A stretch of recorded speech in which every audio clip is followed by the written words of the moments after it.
Nag-file na po yung Makabayan Black. Nirefile nila yung impeachment complaint laban kay Sara Duterte. Dalawang impeachment complaint yung final kay Sara Duterte. Filed by Makabayan Black at tapos po yung Tindig Pilipinas.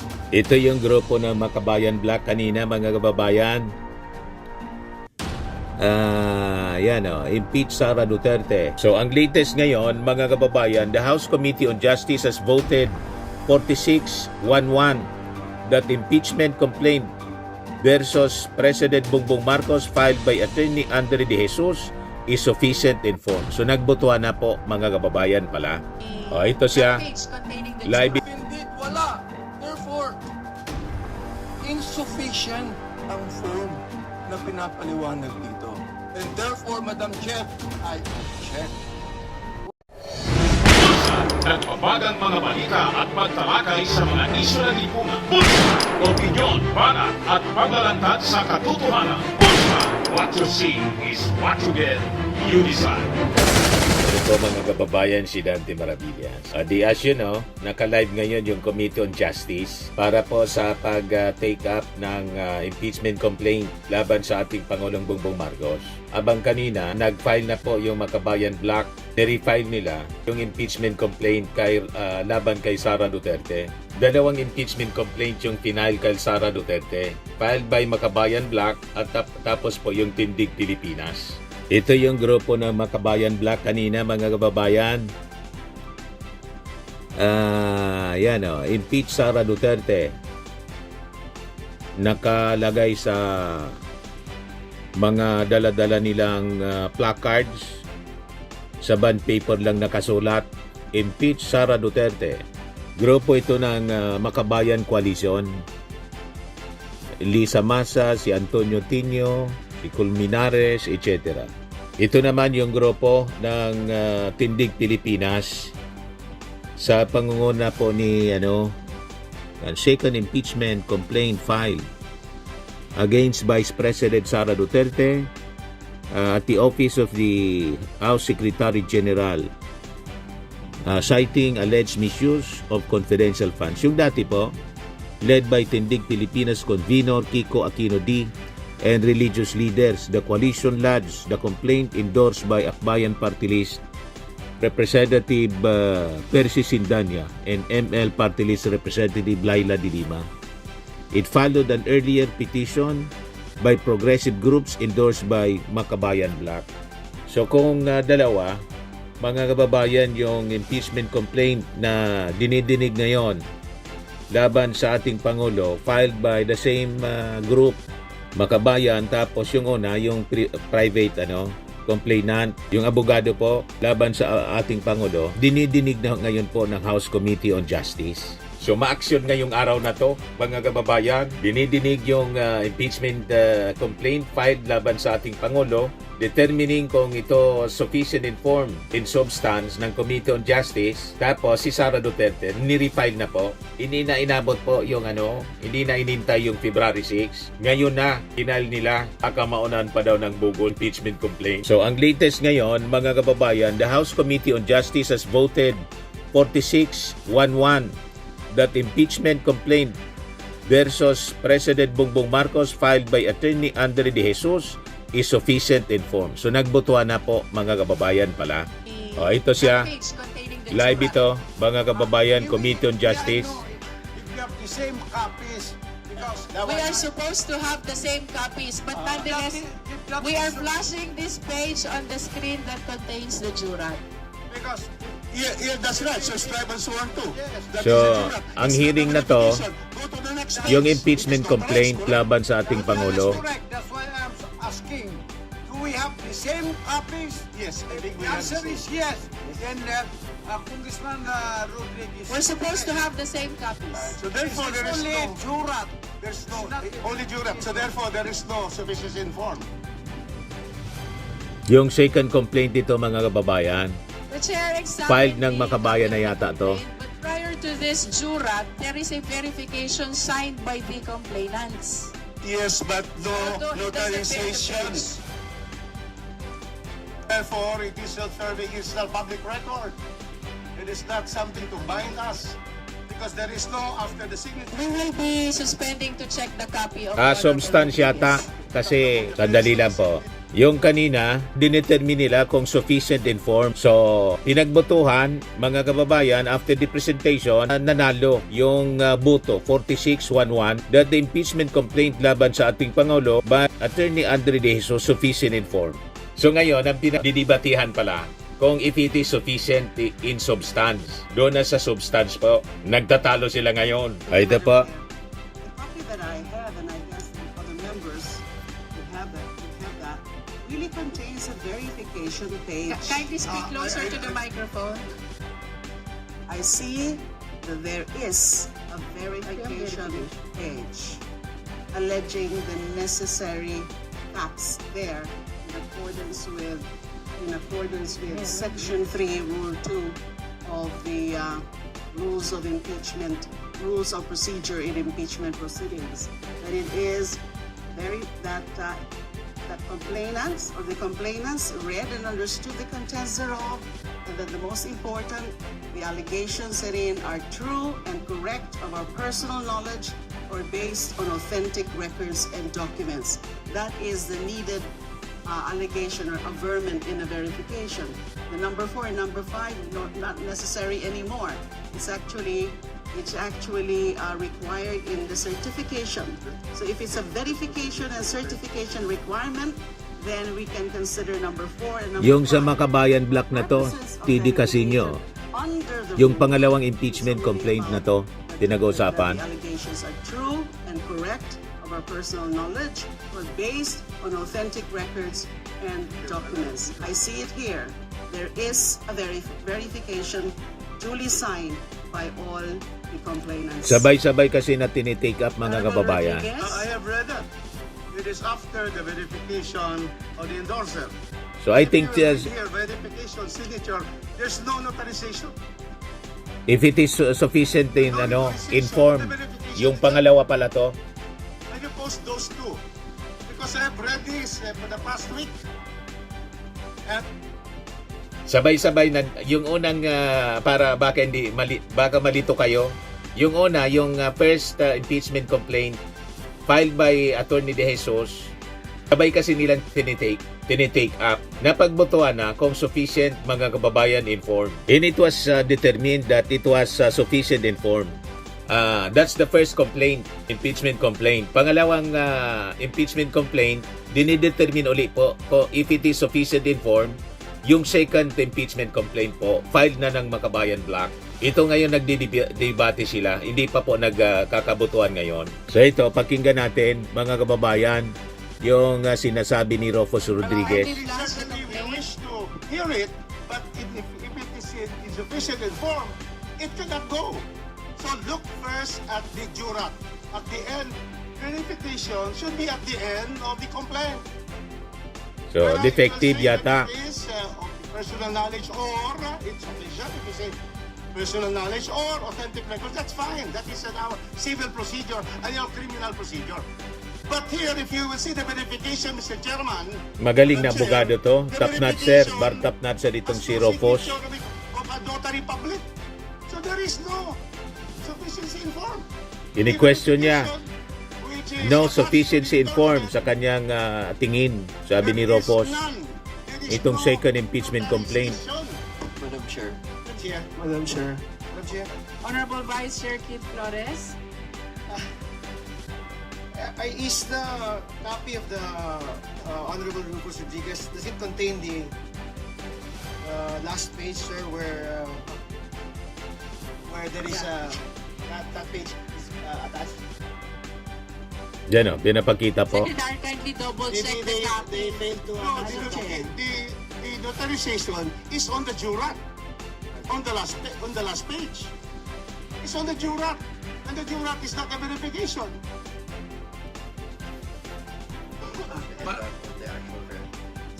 Madam Chair. Sir, this is not verification. If you look at the verification itself, which they attach after the verification of the tree, there is no notarization.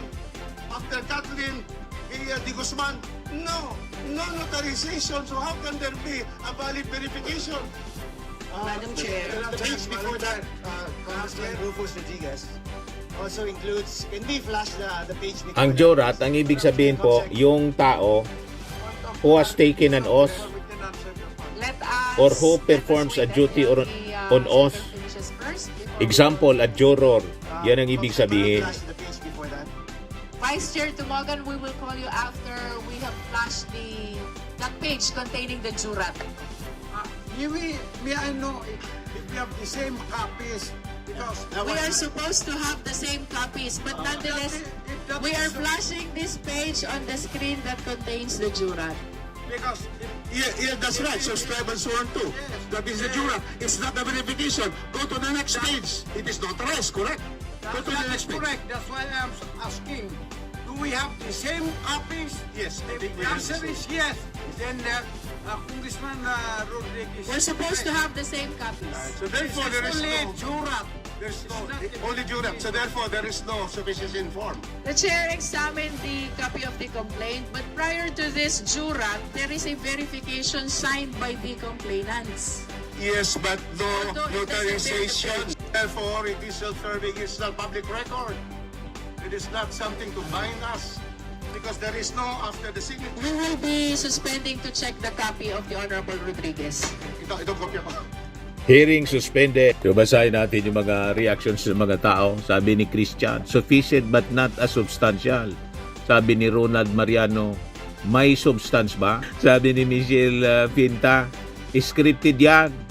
Sabi ni Jojo Arby, ano to, initial voting? Kumbaga may probable cause. Sabi ni Bonner Hara, bakit yung kina Mike Defensor hindi tinanggap? Yung kay Mike Defensor, pang press release man lang yun. Wala man nag-endorse na congressman, ni yung kanilang mga kakamping congressman, walang nag-endorse. Gusto nilang i-impeach yung ating Pangulo. Wala mang endorsement. Doon pa lang po, bagsak na. Ingay lang po ang ginagawa nila. Ngayon, kung desidido sila, dapat bumalik sila nung Monday. Hindi bumalik. Ang ginawa nila, nag-motorcade. At saka nagpa-interview, mga kababayan, para umatake ng umatake. Unang-una, dapat kinumbinsi muna nila si Pulong, saka yung iba pang mga Duterte congressmen at mga kaalyado na endorse yung kanilang impeachment complaint. Dapat incumbent. Sila lang naman nandoon, si Mike Defensor, si Sabit, si sino yung isa doon na dati ding congressman. Hindi man pwede na sila lang. Importante, may endorsement sa incumbent congressman. Wala eh. So malinaw po na ang purpose ng impeachment complaint, yung third impeachment ng grupo ng mga Duterte, propaganda lang yung habol, mag-ingay na mag-ingay. Di ba po? Loko talaga. But anyway, abangan na lang natin mga kababayan. Mahaba-haba ito na debate. O ito na, nagbalik na pala. Okay. There is a motion. May motion na. Honorable Abante? I have definite reasons why. Yes, please state your reason why you're objecting. What Congressman Chua has raised a moment ago is important. We are not talking about any fast rules here. Every member of this House has the right to question whatever the question might be, Madam Chair. Therefore, the question of Congressman Chua should be tackled. Number two, I also object on the argument raised by Congressman Rodriguez. And number three, Madam Chair,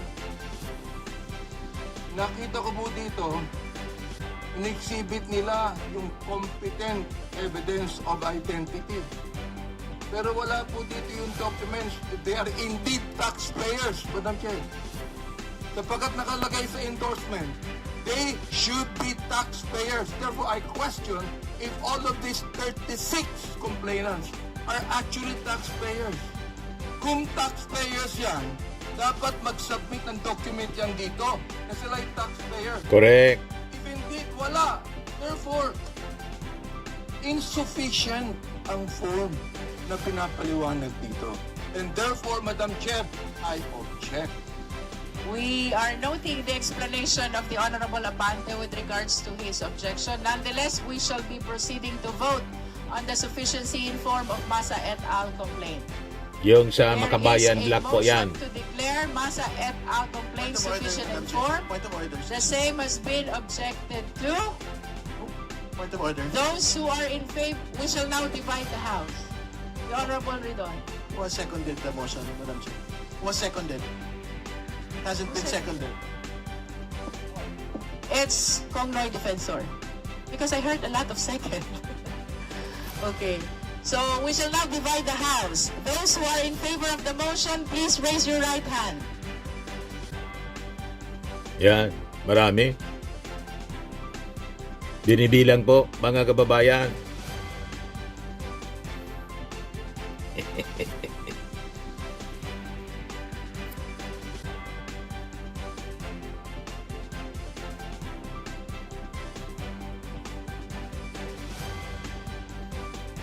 Marami.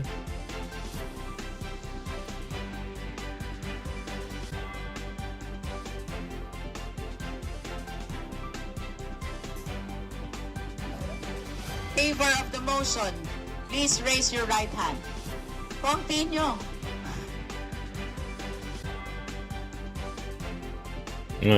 Ano na?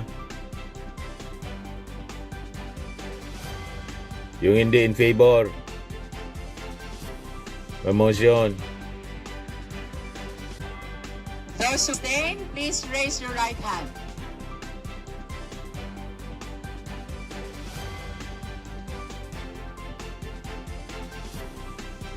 Comsec the vote, please. So, result ng counting, mga kababayan.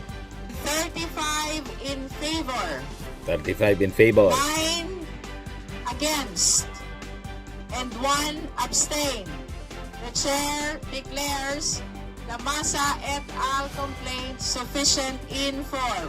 Sufficient informed din. Parehas ng naunang It is very clear naunang impeachment complaint. insufficiency form. Very clear po yan. And I'm so glad for the rest of those my colleagues that supported my objection. And therefore, realizing that this is actually an exercise in futility and a waste of the people's money, I therefore would like to walk out of this hearing right now. Walk out siya, no? Si Benny The Abante. manifestation is noted. We have concluded the determination in form of both the Jesus complaint Walk out si Benny and Abante po. Masa et al. Complaint. If there are any other matters the member wish to discuss before we suspend? No other matters to discuss. The meeting is suspended until 10 a.m. tomorrow, February 3, 2026. Then today are considered informed in open hearing of the meeting tomorrow. In accordance with the rules, the committee will determine the sufficiency and substance of the impeachment complaints tomorrow. Meeting is suspended. So, boss complaint sa mga kababayan, impeachment complaints laban sa ating Pangulo na determine and approved by the majority na it is sufficient in form. Bukas naman po, i-determine po sa pag-resume, pagbabalik ng sesyon ng Committee on Justice, yung sufficiency in substance. Walk out si Benny Abante. Ganon talaga eh. Di ba? Pero ang importante dito, mga kababayan, binibigyan ng pagkakataon ng bawat isa na makapagsalita. At saka, yung proseso, ino-observe strictly, mga kababayan. Okay pa? Bukas magkakaalaman kung yung boss impeachment complaints, mga kababayan, sufficient in substance. Medyo mabigat-bigat bukas, mga kababayan. Talagang kaabang-abang. Firmax Firming and Lifting Cream, pinapahid po sa mga pulses in affected area. Mainam po sa paninigas ng mga kasukasuan. Ito naman po, Automax Radiant Serum. Sa mukha naman yung application, anti-aging po siya. You will look 10 years younger than your age. Sa mga cancer patients naman po, baka lang gusto ninyo itong itry. Neng siya Red Mix Fruit Drink. Hindi mo po siya gamot, food supplement siya. Kaya lang, gawa siya, mga kababayan, sa goji berry. Yung goji berry may anti-cancer properties. O ngayon, yung mga inquiries ninyo, dumiretso na lang kayo sa aming messenger sa Facebook para masagot namin agad. Ayos pa? Ayos na ayosan niya, Mr. Maravilla. Sa mga naghanap po ng malinis and spacious fitness gym, pumunta lang po kayo sa aming Colossal Fitness Gym. May Grab ka rental din po kami. But anyway, ito po pala yung aming bagong product na binibenta online. I am worldwide amazing pure organic barley powdered drink mix from Australia. Negosyo to ng aking anak na architect entrepreneur Riz Maravillas. Ayan po. Kontakin na lang po ninyo siya, Riz Maravillas on Facebook. Ang mga health benefits niya, boost immunity, improves digestion, enhance energy levels, packed with antioxidants, prevent cancer. Ito naman po yung bago naming product na binibenta online. Eye Glow Serum, whitening po siya. Tingnan ninyo yung epekto sa aking anak na architect before and now. Yung mga inquiries po ninyo, dumiretso na lang kayo sa kanyang Facebook account, Riz Maravillas.